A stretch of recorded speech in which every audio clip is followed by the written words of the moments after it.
मिठो सेल बनाउन चाहिँ तपाईँहरूले चामल एक रात भिजाउनु पर्ने हुन्छ मेथी हालेर। अनि त्यसमा चाहिँ काजु, बदम, ल्वाङ, सुकमेल, अनि दालचिनी, अनि सौफ हालेर चाहिँ मजाले भिजाउँदा हुन्छ।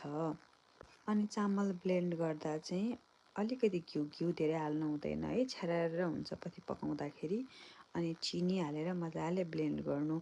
अब धेरै त्यो ब्लेन्ड भएन भने अलिकति तातो पानी हालेर ब्लेन्ड गर्दा पनि भयो। अनि त्यस पछाडि अलिकति सुजी, अलिकति बेकिङ सोडा, अनि मैदा हालेन भने चाहिँ फेरि त्यो गोलै हुँदैन के। अनि कालो मरिच पनि हाल्नु होला स्वादको लागि, मलाई चाहिँ मिठो लाग्छ। अनि यसरी मजाले चलाउने है, चलाउन चाहिँ एकदमै पर्छ क्या। अनि सकिन्छ भने चाहिँ यो चलाइसकेपछि पनि होइन, राति पनि राखिदिनुहोस् बाहिर एक रातको लागि। पिठो जति भिज्यो त्यति राम्रो हुन्छ के। अनि म चाहिँ त्यो सेलदानीले हाल्ने गर्छु है। अनि यत्तिको राम्रो हुन्छ, मिठो पनि हुन्छ, नरम पनि हुन्छ, भित्र त्यो पिठो बस्ने पनि हुँदैन।